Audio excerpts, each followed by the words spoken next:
When we got into this industry back then in 2009, as a black child, I was subjected to, academic qualifications. But when I realized then, my counterparts that are not of my skin color, some of them, they only got grade 10. You know where the difference is? Jesus Christ of Nazareth, Muhammad of Mecca. Mr. Abner Hamukwaya, thank you so much for coming on Africa Speak. So, okay, so starting, I actually just want us to start with reflecting on the autobiography of Nelson Mandela, on the Long Walk to Freedom, where he mentioned like a very powerful moment when he said, I will just read it for us. As I was boarding the plane, I saw the pilot was black. And I had never seen a black pilot before, and the instant I did, I had to quell my panic.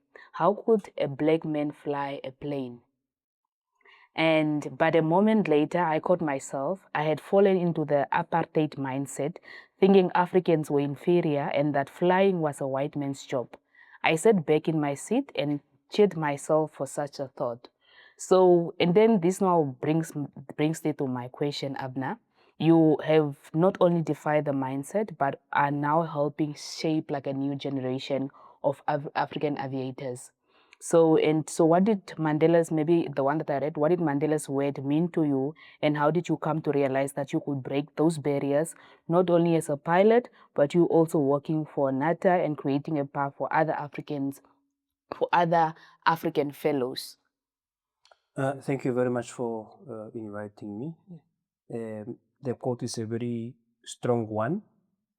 Me being an African child who grew up or who was born and grew up in rural African areas where there's no access to televisions or newspapers, it's actually very difficult for me to tell you that while I was young, I always wanted to be a pilot. And I remember while I was young, planes, big planes, as they close over the skies, I was telling my mom, I say, but I want to become one day. And then my mom, being who she is always, whatever I tells her, she never believes me. Really? No, she doesn't until I prove myself. In fact, in my family, when I started training as a pilot long back, I was, people couldn't believe me. In fact, they said I was a security guard because remember, our uniform looks alike to that of certain security guards' uniform. So, Mama couldn't believe me, and she always tells me, get away, you are not. So, now with the quote, as you have right read it, it's a mindset of an individual, but as a human beings, irrespective of where we comes from, our skin color or our background, we are all worth breaking the odds and do wonders and whatsoever. In fact, I wanted to go as far as becoming an astronaut. I remember 2015, I was writing letters to the Minister of Education and Innovations with Dr. Liso Mundi. At that time, he was on research, asking him to say, look, connect me to the Chinese embassy so that then I can be able to go training channel and become an astronaut. I remember by that time, those years, there was some Chinese astronaut that came into Namibia by NAST, Polytech by then. And I got so much inspired. But I don't know where it went, but I know Doctor was trying his level best. That's something that I'm opting to do until now. But, those things, they've got requirements, probably age-wise. I could be in my... Yes, but it's getting back to the quote, as I said earlier, it's wherever we come from shouldn't limit us of what we can achieve. And for me, I always find those rare things, those things that others cannot do, is what I want to do.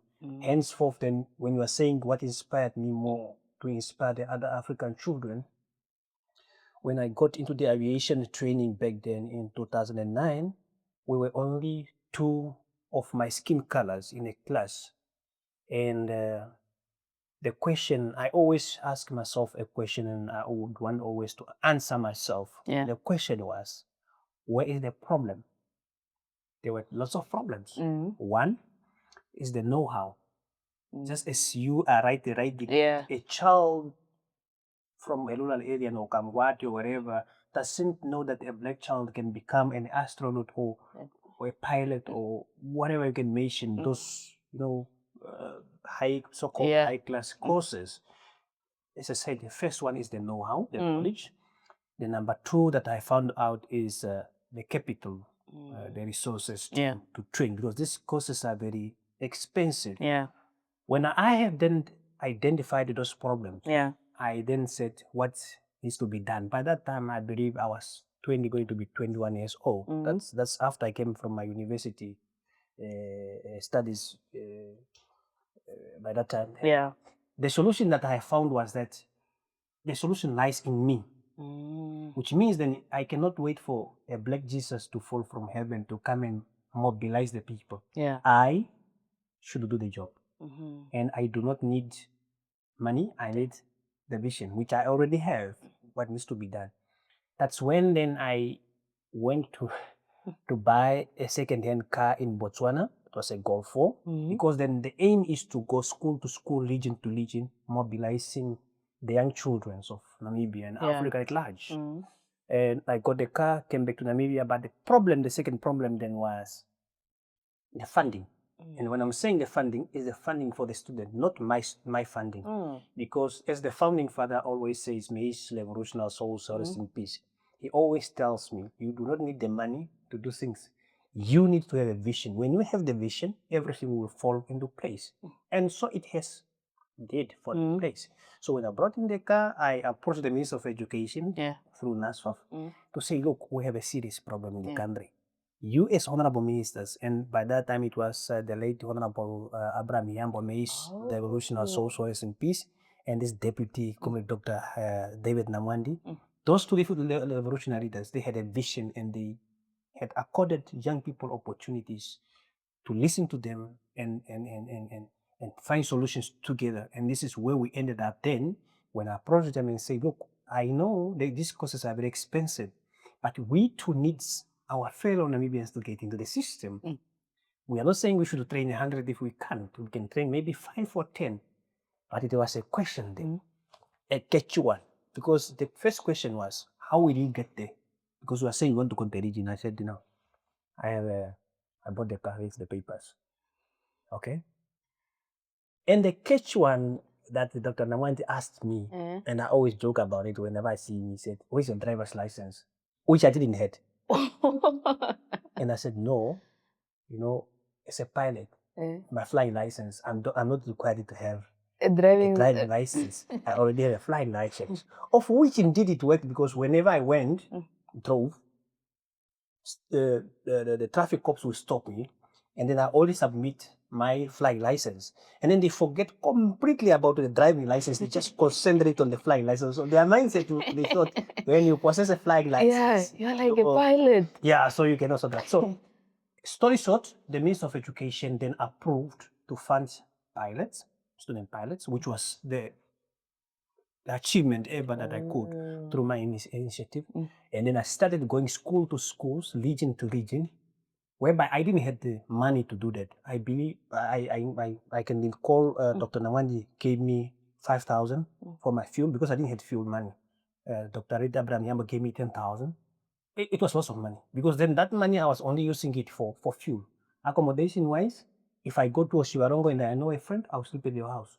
If I go to a town and there's nobody, my car becomes my hotel. And I always carried 5 extra uniform, because our shirts are white and they get dirty so quickly. I also carried the 25 liter of water, just in case I go to a place and I don't have money to pay for the hotel, or maybe the service station doesn't have this bathroom that you pay. All what I do is I will drive out of town, get some bushes, bath, and then the job is to be done. Call the school and tell them I will be there next week, prepare the kids or the students, they put them in a hall, in my uniform. And mind you, I was more younger than now. But the result is marvelous. That I'm proud to say right now that majority of the black children's, or not to say children, like pilots, that you can see today from 2012 onward, I could tell you probably 98% went through this little guy here. Yeah. And when I'm mobilizing for the students to come into the industry, it's not only about pilots, because there's a career called aviation, and under aviation there are lots of multiple courses: engineers, cabin crews, air traffic controllers. In fact, you go to some schools. In fact, the day before yesterday, there was an event somewhere in Omundaungilo, somewhere, whereby I was called by a child.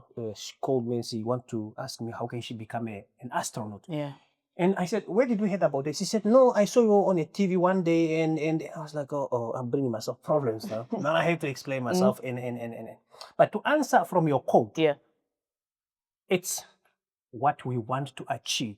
When we want to achieve things, by all means necessary, we can do that. Yeah. You picture it, and then you follow your path. Of course, it won't be straight as you gotta think about it, or you have pictured it. There will be ups and downs, curves and whatsoever, but main focus on the target, and that's me. Yeah. For the past almost 15 years, I've been doing this, and I'll do it again and again and again and again. And now that we're actually speaking, I remember an article that I was actually reading of one of the very first female pilot, Namibian pilot that we have. Yeah, it was in the Air Force, I think. And then she was like, you were actually the person who kind of like confirmed her dream when you came to their school. In fact, those students, they came from Imperi Haufiku in Inana, and that's the school where I schooled back then, 2004, 2005. And to tell you, majorities, probably 50% of the young bloods of pilots in the Air Force right now went through the initiative that I have created. All what I do is go to the schools, speak to the students, give them all the platform to ask me questions, bring them application forms, and then I take them through yet again on the process of applying for NASWAF. Because then one of the problems that I have learned is that some students have got brilliant marks, but access to computer, for example, to apply online, loading their document, for example, one section will say mother's ID, and this child or this student will upload something else, and the system will just throw them away. Yeah. So what I do extra is to say, look, you can come to my Wi-Fi for free of charge, use my laptop, use for whatsoever, do your job. I already pays for the Wi-Fi either way. You can come to my house, sit in my study room, then you can do your work there, just to assist you. Because some of the kids, as I said, they got brilliant marks, but they don't have access, for example, to finances to just to go make a copy of their documents or Wi-Fi and whatsoever. So it should be a corrective collaboration between all of us as Namibian to hold hands to help one another, and that's what I do. Yeah. Unfortunately or fortunately. So and for those that you just referred to, that was actually probably the second group. Long time ago, but each and every year there should be something happening. Each and every year. So from almost February to all this time, I'm mostly busy with the students, but also balancing my life with funding. Do you currently also do that, the workshops that you currently also move around schools at the moment? Yeah. Oh, still mentoring kids? Yeah, but for this year I haven't done so much. And there's a specific reason why I haven't done so much about it, because right now I have realized that the industry is getting saturated that much. Now, as much as I'm a business person or that, mind you, I'm in business. I would want to have a fair balance in terms of careers and courses. In other words, we don't want to have a same situation whereby we had an influx of lots of teachers in the street. We have paid for, government has paid for them, money has been consumed, but yet again, they become a burden that they don't have the job. It's another burden that they created for themselves. So now I'm saying, maybe it's high time we do self-analysis on ourselves and say, have we done enough in terms of pilot training? I could say we are probably 95% done. Because Namibia is a small economy. We don't have airlines. We only have one. And we have, of course, multiple charter companies.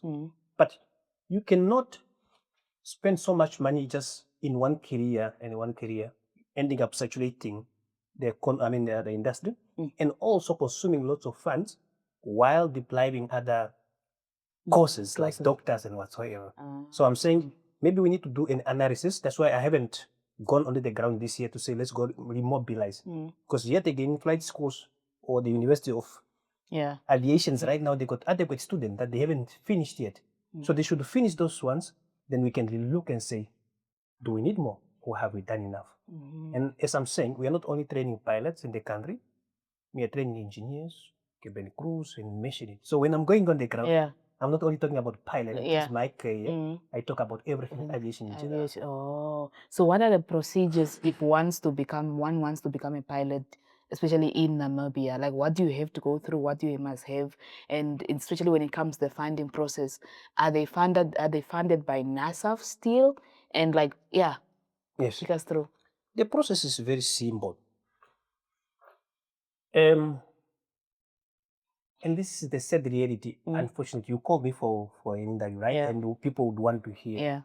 And when you tell the truth is when the people realizes, oh, and unfortunately, I don't sugarcoat. Yes, please tell the truth. When we got into this industry back then in 2009, as a black child, I was subjected to, academic qualifications by people saying you need to have 30-something point or whatsoever. Okay. But when I realized then, my counterparts that are a lot of my skin color, some of them, they only got grade 10. You know what the difference is? The difference is that they have got cash to pay for themselves. And me, I don't have cash. I'm going to look for government funding. And government has got that. All right? Which is not a problem. Which is not a problem. That in itself, I'm saying, I'm a firm believer. And I can tell you certain students that I brought into the institution or into the aviation training that didn't even have more than 20 points, but they are brilliant pilots. What am I saying? At one point, you will realize that this person is passionate about certain things, but at the moment when they were in school, they were not so keen to achieve those points because there was nothing drawing them towards that. There was no inspirations. I'm this person that believes in giving people second, third, fourth, and fifth chances to prove yourself. Because we all opt to make mistakes, but we can all correct ourselves. So now, academically, because this is the academic requirement for government to fund you, you need at least to have 25 points in 5 subjects, either grade 11 or the grade 12 now, because remember now things have changed. That's for pilots. And I'm talking about Namibia.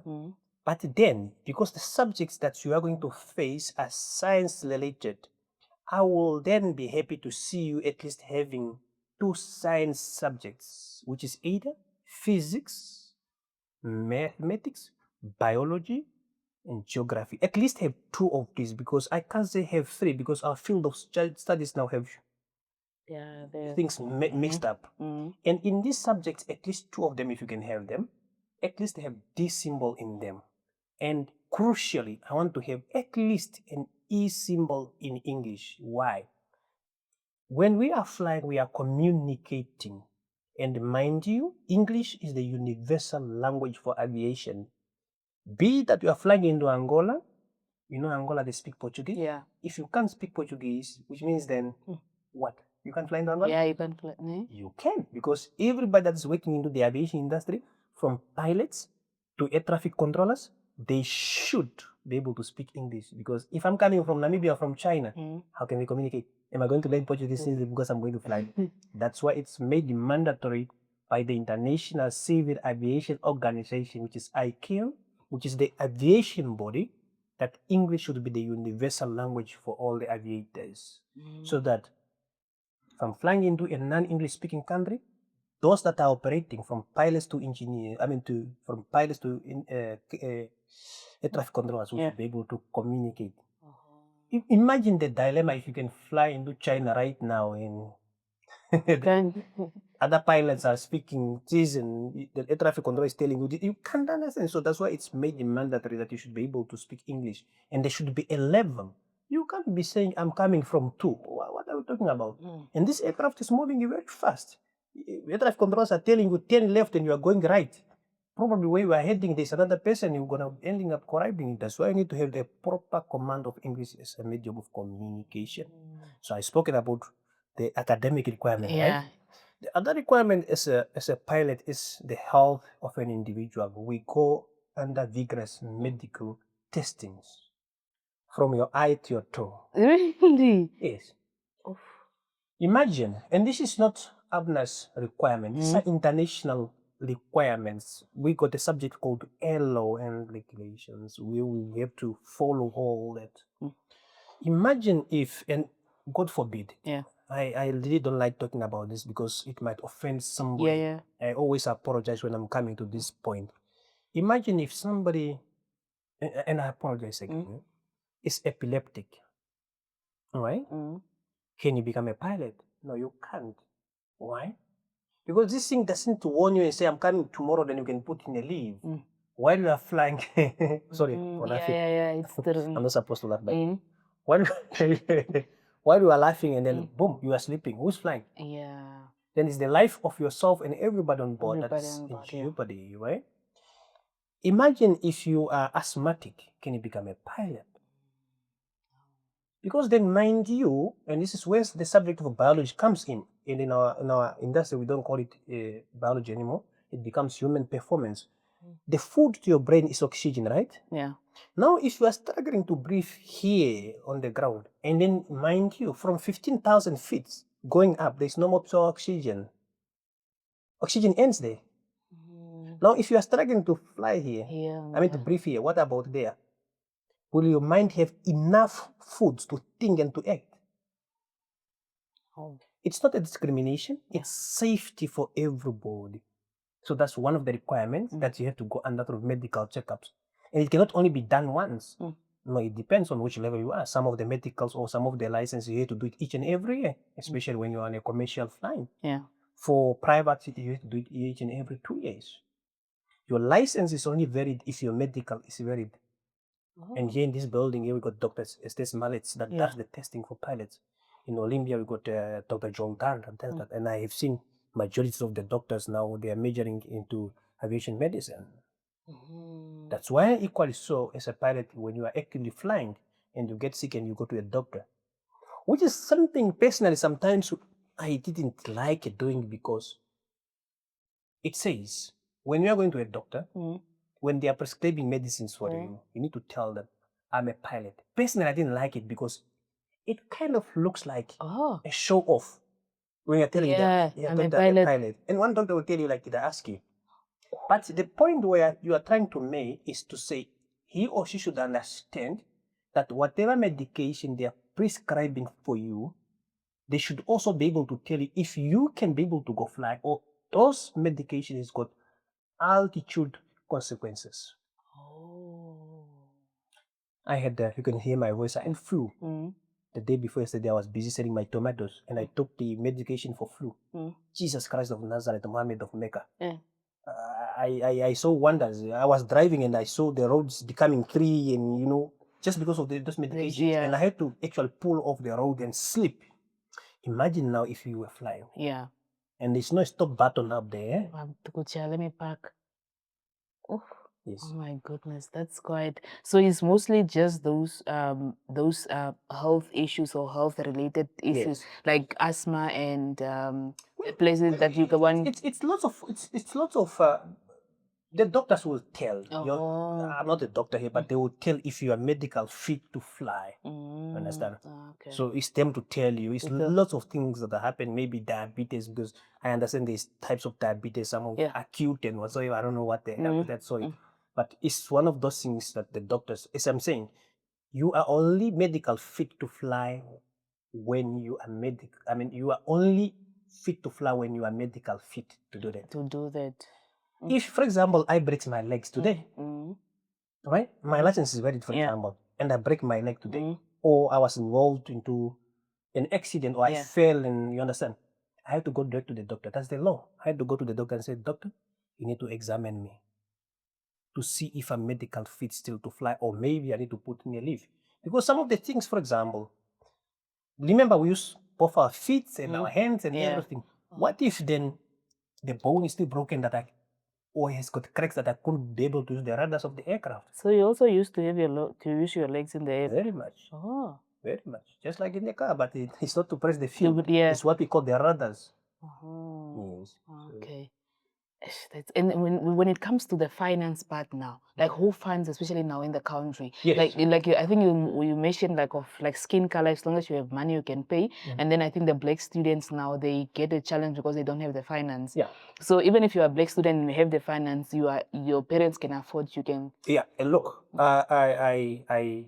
I think we should always applaud our governmental system that it doesn't have discrimination whatsoever.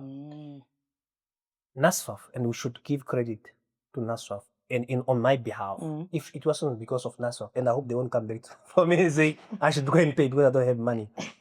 But they have helped to shape the futures of and the talents and the pride of a black child, just like me who's sitting here and all those young pilots that you see.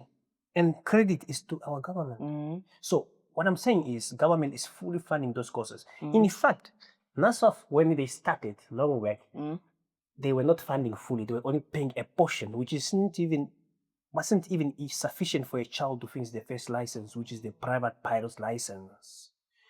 Then, me being the devil's advocate for the industry, I've been very hammering, forcing, hitting officers to officers, renegotiating for these children because the situation was so dire that you have then funded this specific student, money is spent, but this specific pilot is not done, it's not qualified yet. Now money is spent, but this person is unemployed. What's the use? That's why then I said, let's renegotiate. And I started that negotiation back then in 2015. That's all. Negotiating, calling for meetings and whatsoever. And sometimes because you don't have a platform, so to say, like an organization where it belongs, not everybody will listen. But at one point, they listened. And I said, look, I want us to find a solution to this problem. We have a problem. The problem is that we have funded the student or government. And when I'm saying we are the taxpayers. We have funded the student through NASFAF. Money is spent. These students are not qualified yet to become pilots. Now, we have created a situation, two situations here. Money spent and unemployment.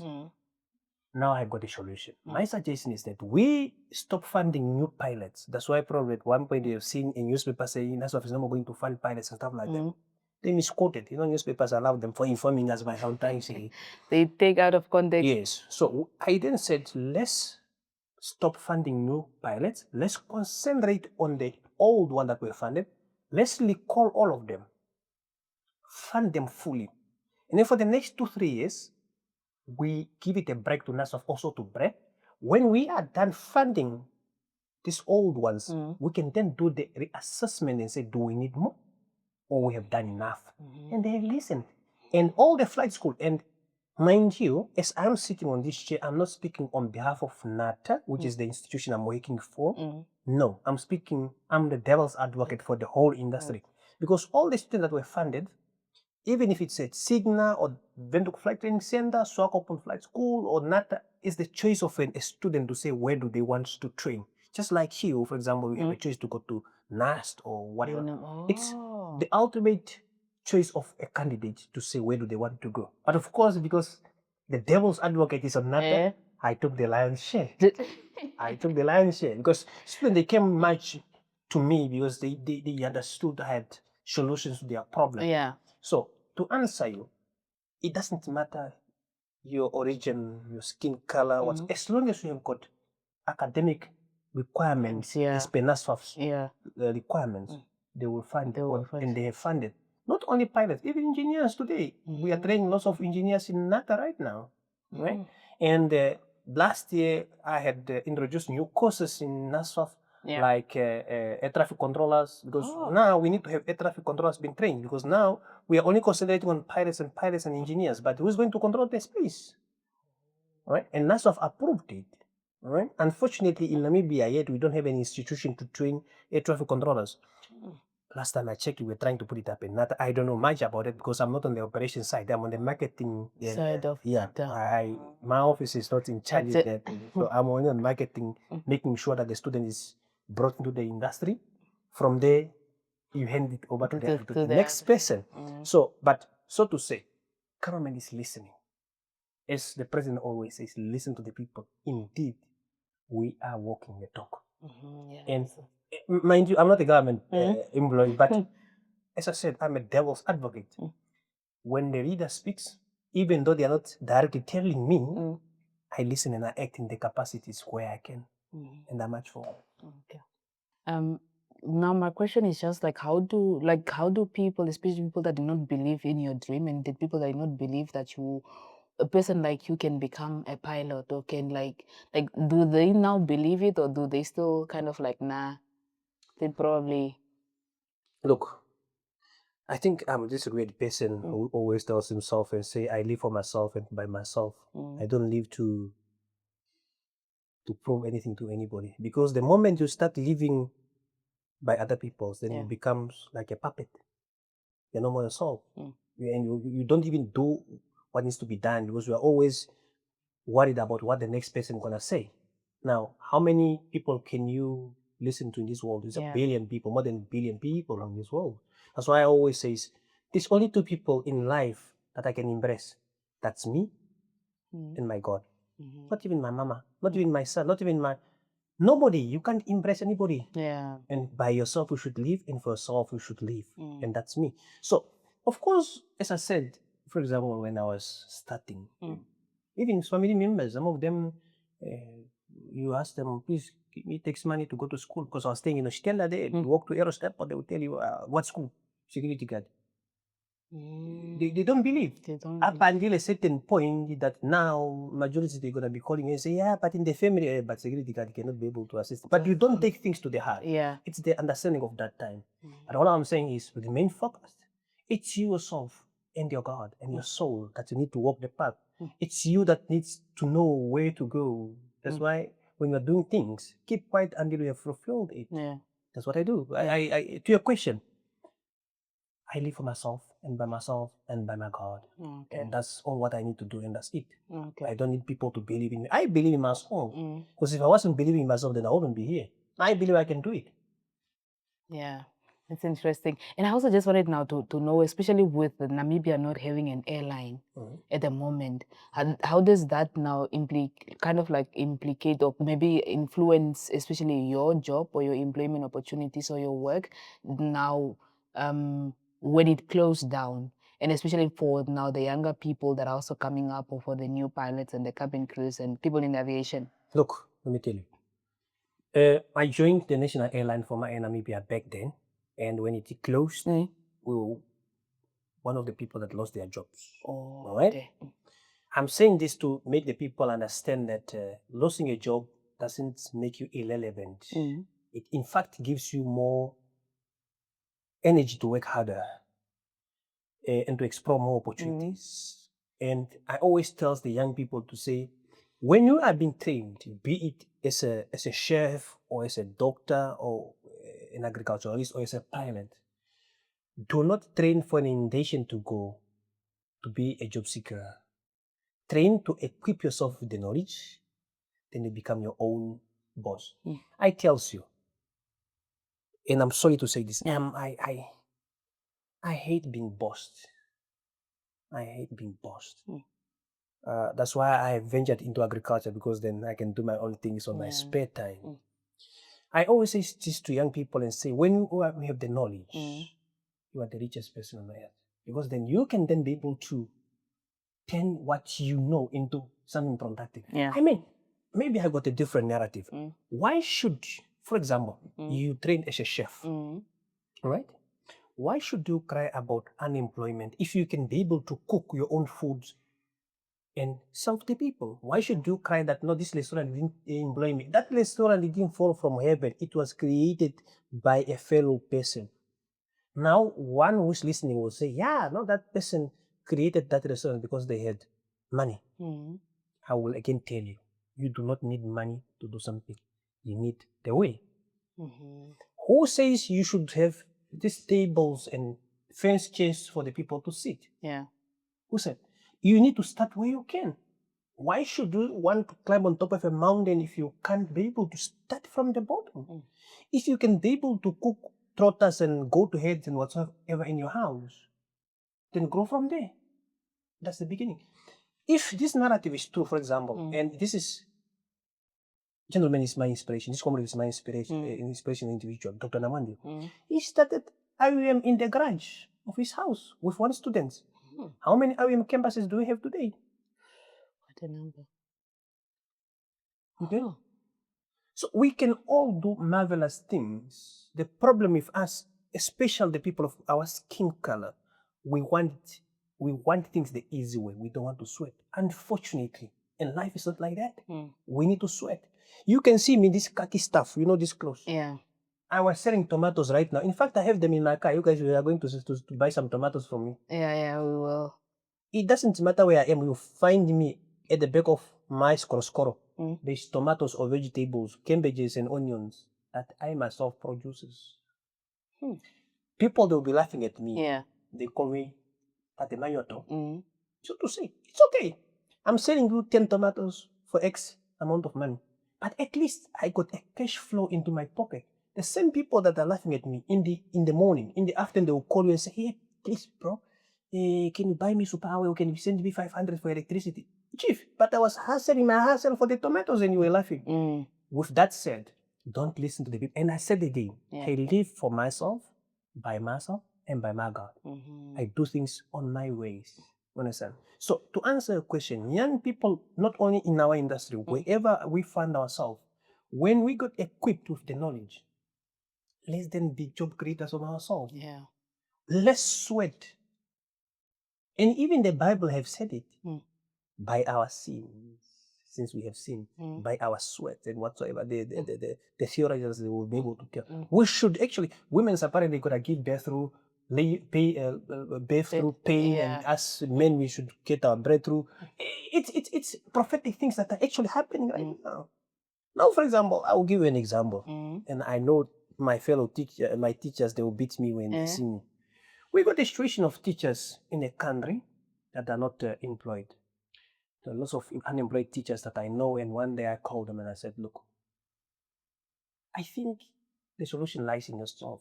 And he said, what solution?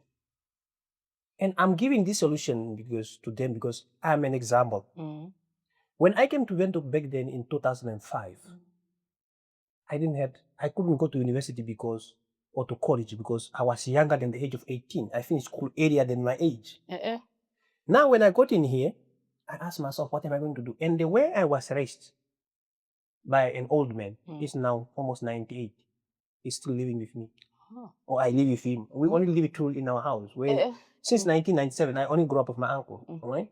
He raised me in that time I thought it was a cruelish kind of life. Because if he asks you to go chop up a tree, you're not going to use his axe or his panga. He will tell you, go buy yours. Now the question will be, where will I find the money? He will tell you, we got auctions in the crop. During plowing time, when you finish plowing in the field here, go use the oxen to go plow for other people and raise your own money and buy your own things. Leave my own things alone. Now that narrative, by that time, I couldn't understand it. But now I understand it. It was dependency that it was influencing into my mind. Do your own things. Don't borrow. Now, that when I came into Windhoek, I was actually 16 going to be 17. I couldn't go to university. Now I'm asking myself, what am I going to do? I don't know nothing about building. And in fact, I don't like getting dirty. You can't call me to a building site and ask me to no. I can't do it. Then I thought, what can we do? I'm good in teaching, even though I'm not a teacher, but I know my stuff. Me and one of my friends back then in Ostenda, we opened up a literacy program. Yeah. We went to the councillor's office. We borrowed that mic that you put in the batteries. Yeah. We were shouting the whole location of Ostenda and Dombele there, that everybody that want to learn how to read and write, they should come. In fact, we got a place, the municipality gave us a place where we put up a structure. In fact, the learners, which is the old people, some of them contributed, they congregated, and we set up our own structures. We were teaching them there. Right? So, and we were, I'm good in convincing people. Majorities of our students were police officers and military officers. You know how I got them? I told them, and I was young actually. The reason why some of you are not getting promotions is because your file is empty and you don't even know how to read and write. I don't even know where did it come from for me to manipulate them, but I managed to manipulate them and they managed to come. So we then ended up having 2 classes, one in the morning for the morning shifters if the for example, these people are going to work in the morning, they come in the morning until 12. And then in the afternoon, you understand? Now we were making money. How do we make money? Each and every day you come to school, you pay $5. We have a file where each and every student has got his leaf sheet, whereby your name is there. Each day you come, you sign. Month end, I bill you. Pay. Oh. I had 71 students in my class. That was then 2005. No, 2006. Now you can make a calculation, 5 times 71 by that time. How much money was I making by that time? That was a lot. And with that first money, I managed to buy my dad a tombstone because my dad died before I was born in the areas of liberation struggle. I don't know him, but his grave has just been like that. So in my first salary, I managed to buy a tombstone for my dad. At the age of 17? Yeah, 16. 16? Sure. So why I'm telling you this story is to say to my fellow teachers, when you are equipped with the knowledge, explore. The problem is we have that tendency of, I don't want to be seen as doing that. Yeah. I am farming in an area deep in the bush of Hangwena and Shkoto area there, whereby students or learners travels more than 10 kilometers to go to school. Right? Yeah. Some students or some kids goes to school before sunrise and come back sunset, and tomorrow they don't go to school. Now I'm saying to the students or to these teachers, why don't you? Because our policies are very flexible. You can put up a private school in there. You can be a group of 10 teachers, and you don't need to have buildings. You can buy corrugated irons. You can call a fundraising. Then people can come in and raise funds as long as you got proper narrative, proper ideas. Then be able to set up your own school deep into the bushes there to meet government halfway. In fact, you can set it up and give it to government and say, we have created our own environment. Government chip in now and pay us our salary if we can be able to pay our salary. Government will come and visit as long as you are working on the curriculum that the government is approved. I've been saying that to most of the teachers. It's one of the aspects that we can be able to use to combat unemployment of teachers and whatsoever. Now some of them will say, yeah, but we don't have money. Yet again, my brothers and sisters, I will tell you, as Jesus was telling his disciples, you do not need money to start something. You need to have a will. And that's the truth, and that's also the truth. Yeah.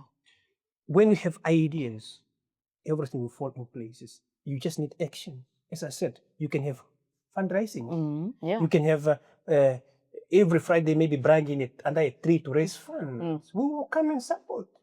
Right? Now you are saying, what are we going to sell? Oh, ask your uncle, your grandmother to give you one goat so you slaughter as a brine whatsoever, or your chicken whatsoever. In our language, it says, in other words, the bird starts the nest with one stick. Yeah, one stick. That's so true. I hope my teachers will take action one day. But this is something very, very deep to be understood by any ordinary person. But I'm, as a devil's advocate, I'm very happy and free of charge to sit down with individuals, maybe under whatever, and have ideas. I'm not saying my ideas are perfect. We can sit around in different industries and have different opinions, and then we can, find a solution. Find the solution to everything. Yes. You have brilliant ideas, and I think, I'm trying. Yes, I'm saying, to God be the glory, not to man, because I am human. I fail and I will die, but God the Almighty will always live. That's so true. That's so true. And I think we must all have that mindset of like, okay, if one idea is not working, or if the course that I studied, I can't get a job, there must be something that I can actually do. Exactly. And with that said, also, I believe we need to have national dialogue on funding of certain courses, maybe to say, let's stop on this one for now. When we're done the analysis, industrial analysis, let's stop on this one and focus on this one. For example, now we are complaining that there are long queues in hospitals and whatsoever. Maybe we should concentrate more on medical fraternities to fund more of this one, maybe a fraction. We could say 80% of the budget to go there, and maybe we can then disperse that to help CAB. In the industry, I'm in the process of writing to the Honorable Minister of Education right now to say, in my personal capacity as a devil's advocate, I believe we have done enough. Let's concentrate on other industries. As long as I'm a business person, I care more about my country than profiting. Of course, if you cut off NASFA's funding, you are cutting my salary also because I won't have clients that much because private individuals will not be as many as when you have an influx from government. But for the sake of Namibia, for the sake of our progress, for the sake of our country, so we should be honest and speak the truth and nothing else than the truth, even if it is not suitable for us. But that's what we need. No matter how hateful it must be, or it has to be, somebody has to say it or somebody has to do it. Exactly. Yeah. And like now I want to talk about farming. When did you start farming? Was it when you lost your job with Air Namibia, or like when did it, like where did or did you have another plan when you lost your job? Let me tell you, all of us as Africans, we are farmers by default. Right? Yeah. In 2006, I was lucky to be selected. In fact, I wasn't selected. I was forced. Oh. Yes. I told you I was teaching literacy in Windhoek. In Windhoek. And one day, I went to the Ministry of Education to go pick up our study materials. That time we didn't have cell phone, right? The permanent secretary by that time was Comrade Vitali Sankama. And I went to pick up my documents by Miss Riz. So you get documents from them, like teaching materials? Teaching materials. Because the certificates actually, we are recognized by the literacy program. In fact, they used to pay us. In fact, I was getting paid twice because I was too smart. I make the students to pay, but I was also getting paid 3,700 per month by the literacy program. Really? Like we get also the study material from them, and the certificates are not from us. We get vigilations from them. The exams comes from them, from the ministry. Understand? So then the PS always wanted to get rid of me to go to school. So one day I remember it was the last day of June. I went to pick up my study material for July. At Miss Liz Buka's office. She's now teaching at IUM. Very, very sweet woman, very kind woman. And she said, Abner, where are you coming from? I'm like, yeah, from home. He's like, yeah, the PS is looking for you. And I'm like, what? What did I do wrong? Go to the PS. Went to the PS and he said, yeah, been looking for you. That's now Comrade Vitali Sangam. I've been looking for you. I'm like, PS, what did I do? Go to Bakers. Go back. And I came back to Bakers and Miss Bakers, he said, you need bed. Apparently, you know what to do. She just pushed an application form into my face. Go and fill in this application form. Come back tomorrow with that application filled in and all your clothes. You're going to school tomorrow. School where? I was given 4 options. China, Russia, Cuba, and Czech Republic. And I'm like, but I don't even have a passport. And you want me to go tomorrow on the 1st of July? And I don't even have a passport. And she's like, okay, I'll call the PS now. You are going to get an urgent letter to go get the passport. I don't even have money to go apply for the passport. It's like, we'll sort it out. But you have to come tomorrow. I'm like, yeah. And my work? Like, no, that's exactly why we are chasing you. You can't be teaching you why you need to go to school. I'm narrating this story to say, at the end, I was sent to Cuba. I went to Cuba. And in Cuba, this is where majority of my inspiration comes from. In fact, especially into farming. Cuba is under economical embargo by the United States. They don't have any mine. They only depend mostly on exportation of what they produce on land, which is farming and then fishing. And I can tell you right now, I'm a proud revolutionary, of Fidel Castro, that I believe in action, because that's what I was indoctrinated with. Where in the world will you go without seeing a Cuban? Everywhere. But they don't even have diamonds or whatsoever, but they are everywhere. It's the leadership. So to answer the question, how did I become into farming? It's an inspiration from birth that we are all farmers as African by default. Went to Cuba, and in Cuba we used to volunteer ourselves. Our ambassador by that time was Comrade Grace Ushona there. She will always call me and say, organize other students, Namibian students, to go with the Cuban on the ground to go and harvest potatoes or whatsoever. It's not compulsory. It's a revolutionary decision. I remember in our group, it was only 2 of us that would always agree to go. It was me and my fellow friend John Kondo. I don't know where he is now, but he was one of the students, Namibian student, that you can call and say, the ambassador says, let's go. Others will say, no, me, I'm going for my vacation to Bahamas or whatsoever, because it's during vacations. But as we opt to work the Cuban, just as they have been our fathers and our brothers in the trenches of Angola for our liberation. Okay? So we learned a lot about farming from that side. Coming back to Namibia, I think I like getting dirty, but not by grease and stuff like that, but by mud. When I'm in the field, I love farming. That's why you hardly gonna find me in Wendoko. In fact, if I had an option, please let me go. I just want to be in the bush. That's where my peace is. So farming, it's something simple, but it needs discipline. When not that much of lots of investment, depending on what level of farming you want to talk about. But it's something that you want to enjoy. And I can tell you, and I like quoting the president. One day he said, the first billionaires of this century will come from agriculture. And I bet you, I'm that billionaire. You're that billionaire. I claim it. Amen. I claim it. So that's why you see me each and every day. Even today, before the studio. In fact, I got my tomatoes in the car. Everywhere I'm going. You even said, Elizabeth, I will be selling, but I'll come once I'm done selling my I'm selling vegetables wherever I go. Yes, I go to the north, I will pick up my vegetable from the farm, and each and every time I'm selling. You can call me even at 12 o'clock in the midnight and say, my pot is boiling, I need tomatoes or onion. I will come. You will come and bring. Even if it is $30, it wasn't in my pocket, I will come and deliver. I will come. Why? I'm passionate about what I'm doing, but I'm also trying to set my market, that clientele relationship, so that reliance should be there. The beginning is always challenging. You will be like, yeah, but I can't drive my fuel just to drop a packet of $30. Don't worry, do it. Reliance is what is more important. Then the clients tomorrow, they will be able to call you and say, listen, or they can give you referrals. But if you can deny and say, no, but $30 is not, like, okay, cool. Fine. Tomorrow they won't call you, but you have lost out. Probably tomorrow the person can actually order for 100 or 200 because of that relationship that you created. I can tell you right now, and Elizabeth, I'll be that billionaire throughout the culture. Yeah. With the vision that you have, that is very possible. Very much. Everything is possible. I must tell you. And this is the narrative drives around every time with my acquaintances that I always, mind you, I'm saying acquaintances because I don't have friends. I always tell my acquaintances, guys, ladies and gentlemen, whatever we are doing, let's put more effort and more effort and more effort. And more effort. But when did you know that you can actually do farming in terms of like commercial farming? Because the farming that we do now is like the subsistence farming mostly. Look, I'm not yet at the standard of commercial. No, I'm not yet because I don't have a farm yet. I'm leasing. You understand? But I'm leasing with an intention tomorrow to actually. Right now, I'm gaining more experience on how to do certain things, so that then when I'm having a commercial farm, I can then be able to manage it proper. I like quoting again from our readers, the late Dr.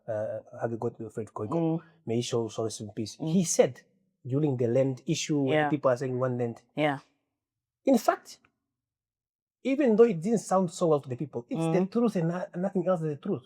You will cry for a farm, I want land, I want land. But we give you land now to do what? You are going to starve in the same land. Land or things should be given to people that has got the energy, the idea, and the passion. A farm is not something to go and take your friends and go sit under the tree with a cooler box and whatsoever and take pictures. It's to produce. It's to produce. Now, unfortunately, in Namibia, I think we have, most of the people have got opportunities to acquire farms, but not in a sense that they should be producers. It's a status kind of a thing. Unfortunately, those with resources, some of them don't have the energy or the passion. And unfortunately, those with ideas and the passion, like the little I, don't have the resources adequate for me to be where I need to be. But I'm not a crybaby. Where I can, I'm pushing. I'm pushing, Chief. Even if it means right now, as I'm telling you right now, we have produced huge numbers or amounts of mango in the Congo area there. Huge amounts of maize. In Grootfontein, we are busy producing cabbages, tomatoes, spring onions. You mentioned it. We are in there. We are in there. So now we have done harvesting in Congo and we have threshed our products. Now we are now trying to sell our products to be able to get the resources and reinvest it back into the land so that we can have the irrigation system going on. The problem and the challenge is that, unfortunately, government has got a policy through AMTA whereby they have got the rate. And that, I don't support it, because if government is serious about encouraging farmers to produce. Government should be the one at least to buy on a better price and an encouraging price compared to an individual. Individuals are paying more if you are selling your products to individuals. Yeah.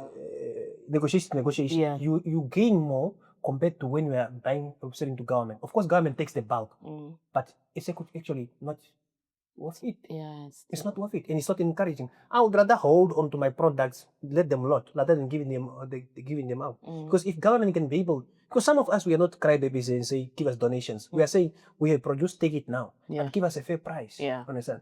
If then government can be able then to at least to buy on a better price, then one can be able to have resources to put back into the land and grow and grow and grow. We don't want donations or handout, some of us. No. Because I believe if you give me handout, you're actually spoiling me, man. You're spoiling me. And I don't want to be spoiled. No, I want to gain it by force, by fire. And even tomorrow when I'm looking at it, I'm like, yeah. I worked for it. I went for it. But can you export your products as well? Like import, or is it import? Like sell it outside? Look, like maybe nearby right towns, now, for example, what we have produced, for example, mango that we produce, maize and groundnuts and stuff like that, because we were testing market. Of course, it's a lot, but if you were to export mango to Angola, but Angola is actually having more than us. Yeah, more than us, yeah. So we would rather concentrate on our domestic consumptions. And now with the vegetables also, we import vegetables from South Africa. Yeah.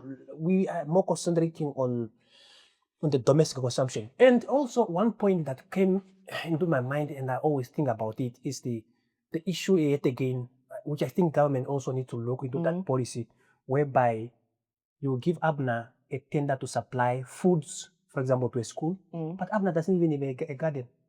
Oh. You got it? Yeah. Instead of giving a tender to a Elizabeth, Yeah. who is farming, even though she's not into that capacity to motivate her, you give her the tender, then she can outsource from somebody else, Yes. but with an intention to grow. Because if I give you a tender of 5 million today or 100 million today, and then you can only be able to produce worth, or you can only be able to sell me, or what you have produced is only worth 10 million. I can guarantee you next year you wouldn't want to go outsource from a second person or to a third party. You would want to make sure that we have grown bigger and bigger and bigger and bigger. And this is the motivation that we need to put into our farmers. Understand? Because now what's the use of me producing if then I become a middle person, a third person, on behalf of purchasing directly from me? You will give a tender to somebody who doesn't have not even a garden, and come buy from me with a negotiation. Buy straight or give the tender straight to the person straight who is producing that. In that way, you are encouraging the person to grow bigger and bigger and bigger and bigger. That now comes with connections, if you have like connections and stuff like that. Probably. I never won a tender in my life, but you can see people, for example, now saying, no, give me a quotation, I got a tender to supply butternuts and I'm like, do you produce butternut? No, I don't. How did you apply for a tender for butternuts if you can't? If you can, if you don't. But you can throw in your papers in there, but because you are nobody will listen to you. But you are a producer. You see that? Yeah. You give me a tender to supply meat. I don't even have a single cattle or a single goat. Yeah. Now I'm going to the butchery and it becomes more expensive and more expensive. And this is where also the delays comes in terms of delivery, because I don't possess that. I'm going to look, where do I get this? Where do I get this? Procure directly from the person who has got the stuff. And in that way, you are actually cutting the cost and these hiccups of deliveries, but also encouraging the person to do better. Because now, if you have given me the tender to supply butternuts, maybe you wanted 10 tons and I only got 3 tons. Okay, I can outsource the surplus, right? Yeah. The rest, I mean, the one that is not missing, right? But I can guarantee you, come the next time, I got it. Because now I got the motivation and I got the resources to put in. Yes. That's how we can then grow the economy. That's so true. As I said, fortunately or unfortunately, those with ideas, unfortunately, have no power.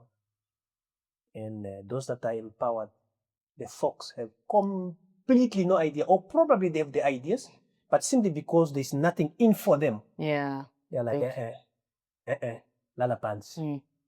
Just be there. We'll find you. It's true. And now now having farmers like you and people like you now, we will obviously be able to advocate for other farmers and other people that are in the field and to make sure that the things are more relaxed. Yeah, of course, through opportunities like this, we can be able to voice because we are nobody in the society. And I hope one or two people will be able to listen and take into recognition of the little points that we are making here. Because it's not beneficial only to me, it's to the country at large. We're not talking about me and you here, we are talking about Africa, Namibia, and the whole world at large, right? That's so true. So back to aviation. Are you still an active pilot or in aviation? And do you still have is your license still active, or are you now just focused on farming? No, I'm not actively flying now because my license lapsed. My ratings, in other words, rating is like, how will I put it? You see, in aviations, it's not like in driving, whereby if you can drive a Corolla, you can jump into a BMW whatsoever. No. You have specific ratings of specific aircraft. Now, most of my ratings have lapsed, and it's very expensive to renew that. Of recent, we have a group of some of us, the former Air Namibia pilots, we have requested government to assist us to go renew our license in anticipation and in preparations of the good idea that government is talking about of reviving the airline. What I'm currently busy with the Namibian Aviation Training Academy is on the marketing side, which gives me more leverage into doing what I love most, which is farming, agriculture. It gives me more, it's more flexible for me, right? I enjoy doing them more than ever. And if I could, to be honest, if I could have adequate resources to put into farming, I can hang my gloves and my boots for flying and go into farming for good. For good. Man, I love farming. I get fed. I goes to the farm today and tomorrow you will see me. I can't even fit in some of my clothes. I get fed just by because you are in there. You are enjoying what you are doing. I that morning fresh air, the sounds of your goats and chickens and birds, and then in the beds and getting into the garden and into the field and doing all that. I enjoy doing it. And you're eating fresh fruits, Fresh vegetables. What you are producing, organic, straight. Organic, yeah, that's so true. Yes. But you are looking forward now to also to also now for the Namibian government to revive our airline as well. Look, only that, as I said, sometimes probably those with ideas have no power. I looked at a debate when NMB is to be closed and people are saying, no, it's not economical whatsoever. Look, an airline, and I think, and I believe we have learned a lesson during COVID. We were actually crying foul when we couldn't have medications on time and people are dying here. But medication from America to here or from Russia cannot be brought in a boat. They need to be flown in. Now countries are concentrating on their own citizens to fly their own stuff. Now we are crying foul and trying to charter aircraft while we have killed our own airline.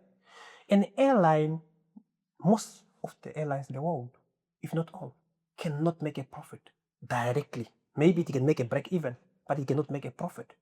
Aviation is very cost intensive. Fuel, maintenance, and all those. It's very, very, very expensive. But what happens then that other subsidiaries or other institutions or other agencies under will benefit. For example, tourism. Tourism will benefit. Yes. Agriculture will benefit. Everything. IT, everything. Health. We are talking about COVID medication to be flown into here. Imagine if there was no air flights to fly medications here, and then there's only maybe boats or maybe camels to bring the medications. Will we be alive today? We should then understand the importance of industries over other industries. They complement each other. Airlines are needed, and we need our airline back. Not only for national pride, but for other correlating entities to benefit and to grow. In fact, I wrote a letter at one time to the CEO of Air Namibia at one time and say, look, as an ordinary nobody, I think because of the newspaper articles, I think we can do. That was now the time you were working for them. Yes. Yeah. In my own personal capacity, I wrote a letter to, that time it was Xavier Mashule as the CEO, I believe. And I said, we need to do a turnaround strategy for Air Namibia, whereby, look, for example, Air Namibia flies from Germany, bringing tourists into international airport, and then that's it. Now you have given business to your competitors, which is the Ethiopian Airways. no. This charter tourists, they want to fly to Etosha and to whatsoever and to Onguma and whatsoever. Now you have given your clients to your competitors, right? Now I'm saying one of the turnaround strategies that we can do is to make sure that as we are training junior pilots before we take them to the airline, let's have a subsidiary of Air Namibia whereby junior pilots can be subcontracted to be flying tourists. As you are selling a ticket to a tourist in Germany, you have already included the whole ticket to Onguma, which is money into your pocket. Right? The tourist flies into an international airport. Junior pilots are already ready if they want to fly that same specific time to fly that specific tourist to Onguma or to Etosha. You are not only grooming talents for these junior pilots that are coming from the flight schools, but you are also keeping the dollar within yourself. Yeah. He didn't listen. Sure. Or probably he listened and he didn't have the power to do that. Elizabeth, those with ideas have no power to implement. And with some of those with powers, those folks. So you think that there was a way that we could save our airline? We could, and one of the things that we could also have done is to minimize the amount of employees, for example. Right? Some of the people, they could have taken packages to go home. They were already probably in their 50s. They would want to go home. You would have offered them packages to go. You could also have done, we had unnecessary employees, Really? to be honest.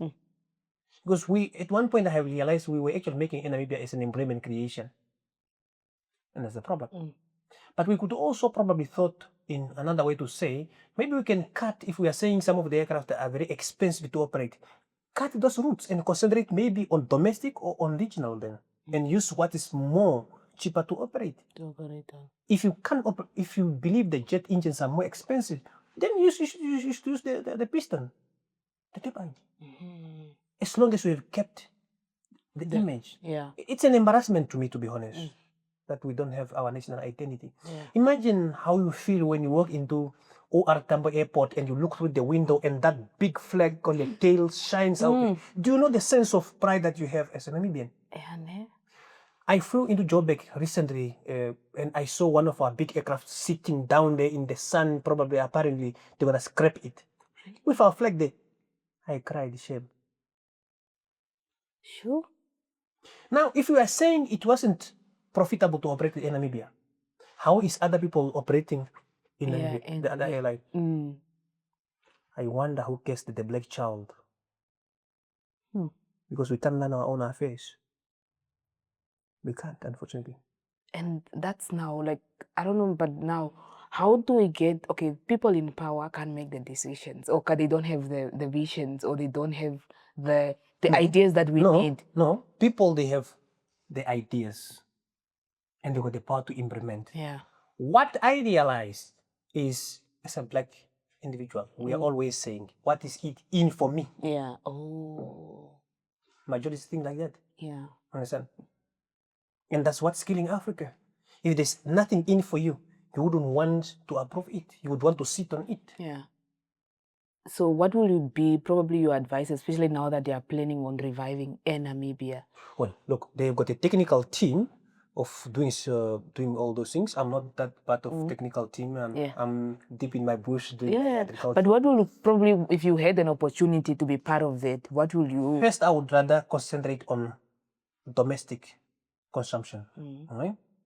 And if we are then to expand into, regional probably, tourism is one of the strong bone of our economy. We should then be able to sell tickets as it is directly to the tourists. When we are selling the ticket in people, they should say, okay, you want to go to Namibia, yes, as a tourist, yes, okay, where do you want to go visit, so that we can have packages well articulated to say, if you want to fly into Etosha, we can take you to Etosha.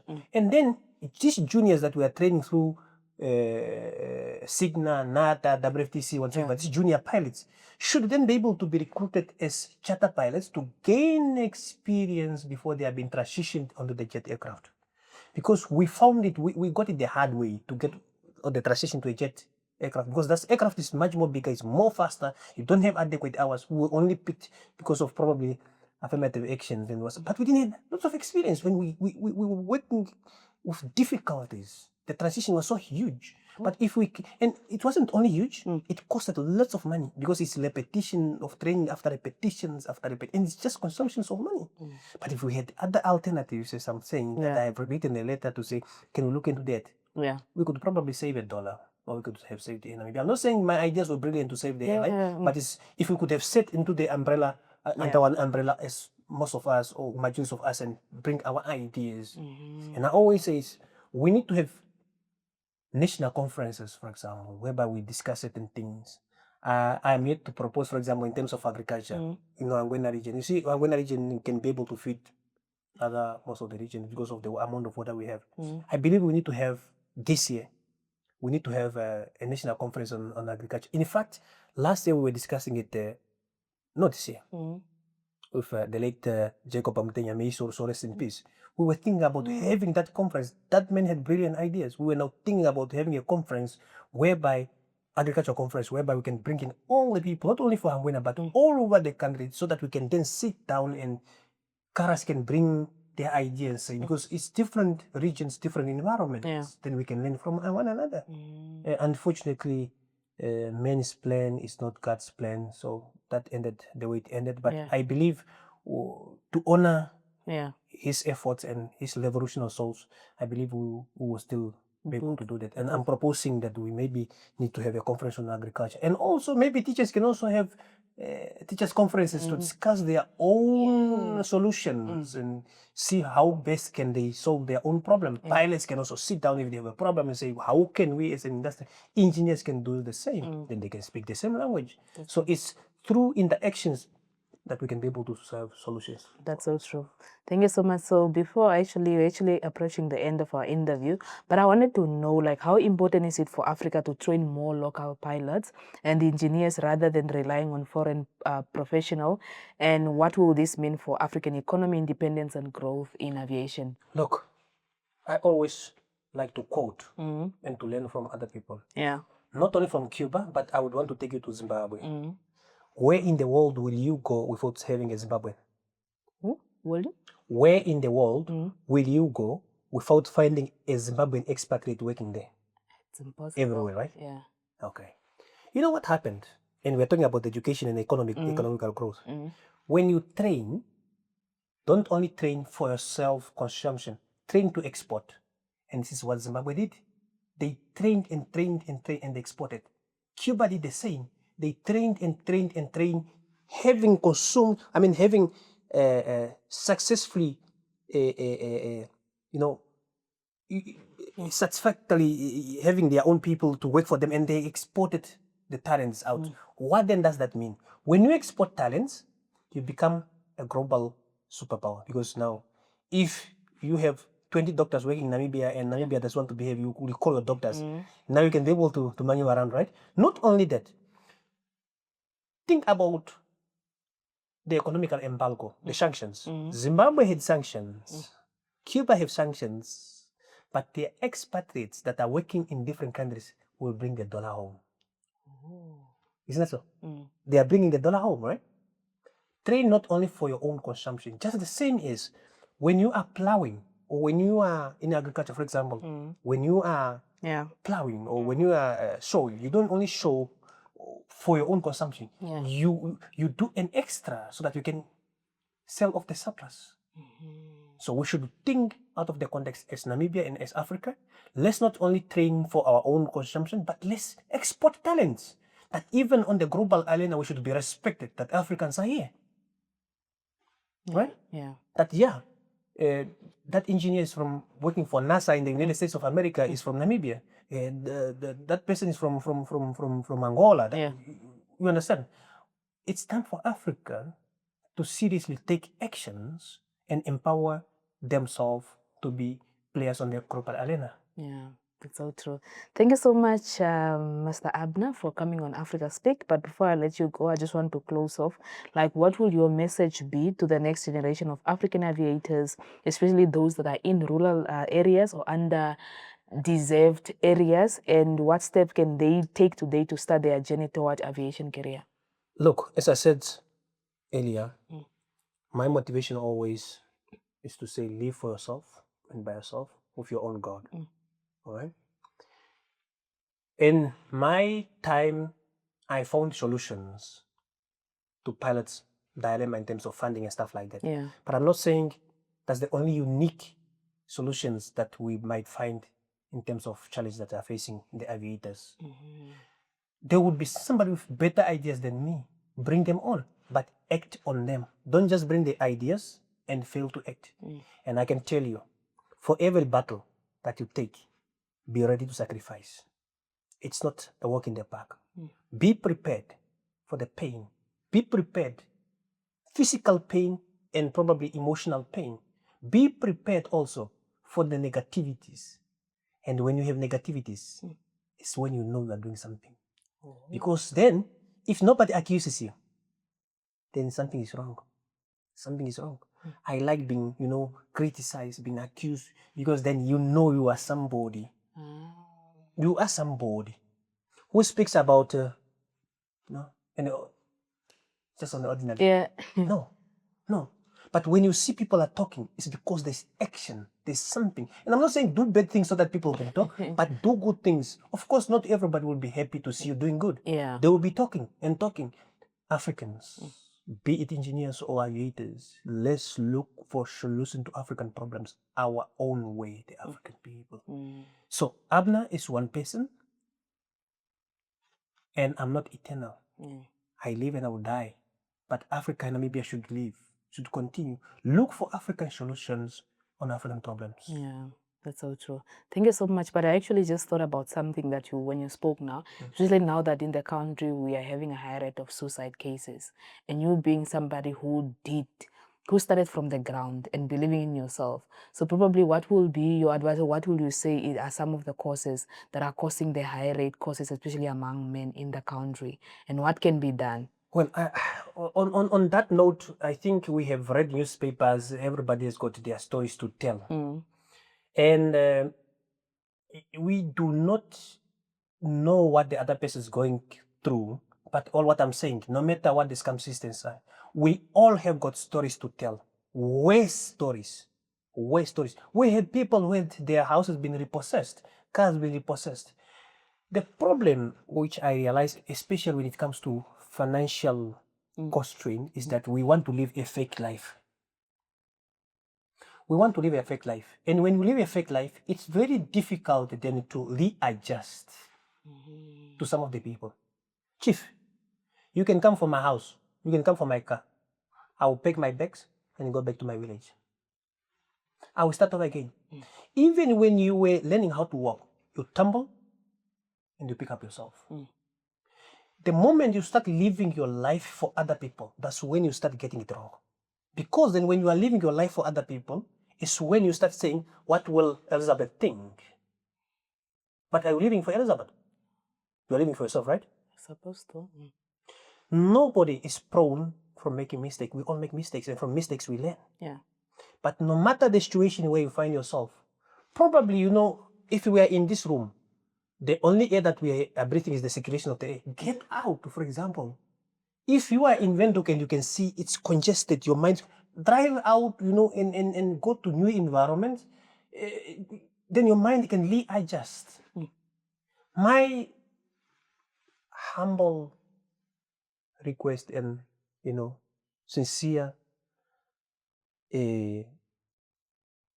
advices to my fellow Namibians, not only young or old, is to live our life for ourselves. I remember 2 nights back, I called my young brother in the middle of the night. He's a teacher also. And I said, Chief, please, I love you so much, man. But no matter the situation, let's talk. I called another teacher, a lady friend of mine, and I said, no matter the situation. And they are all saying, yeah, no, the finances. And I'm saying, yeah, I understand, but not only you that are going through financial situations, for example. We are all going through financial situations. The problem yet again is I'm saying we want to live a fake life. As from here, I'm going to continue selling my tomato right now. Right? They are mocking me. They are laughing at me. As I said, they will call you and beg you for a $5 or a $10 recharge. At the bars, when I find you at the bars while you are drinking, I comes there with my tomatoes there, and I will come out with my onions and everything I will sell to you. I will put on electricity for myself. I will pay for my son's school. I will pay my bills. Yeah. But mind you, I'm a qualified pilot with my license and everything. I'm a qualified, not to say qualified farmer, but I'm into farming. So if I'm into farming, who's going to sell for me then? But it doesn't mean if you're not a farmer, you should not sell. Go get your stock and go sell. Whatever you're doing, if you're going to work, Elizabeth, you should have a can of sweets, a bottle of sweets selling to. It's business. They always ask me, Abner, what is it that you want? I want business. So, to my fellow Namibians, young and old, let's not resort to taking our lives. Let's look for solutions, no matter what. No matter what. Talk to people. Yeah. Just talk. Because, talking sometimes relieve. And of course, those that then you will receive others coming to talk to you, please have a heart to close into their problem. Because one of the problems that people are no more talking is because I come to tell you my story before I exit that door. The whole WhatsApp group of your family and your coworkers, they already know my problem. They already know that's the thing. So also, let's be very sensitive about other people's problem. If I comes to you, it's because I trust you. Yeah.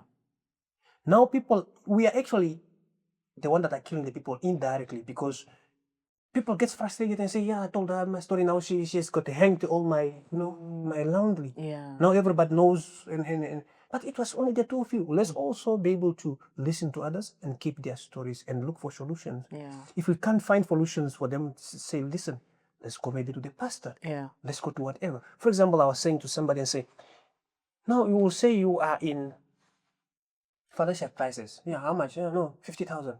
How many kettles do you have? No, I think I got plenty. Go sell the kettle and start over. Yeah. Go sell the chicken. You have a car, sell it and start over. Why should you take your life and leave these assets or whatever or liabilities to other people while you are gone? Yeah. Sell them, start over. There's nothing wrong in starting over. In fact, when you start over, I believe you do better because then you can't make the mistake that you have made. That's so true. That's so true. That's my personal opinion. Yeah. All right. So, but I'm not saying, everything I'm saying is right. It depends from people to people. But all what I'm saying is all of us, we should pray for strength for each and everybody. And as we pray, let's pray for other people's success and other people's well-being. And that's so true. Thank you so much, Abner, for coming on Africa Speak. And I bet I can listen to you the whole day because the knowledge that you have, I'm like, it's just...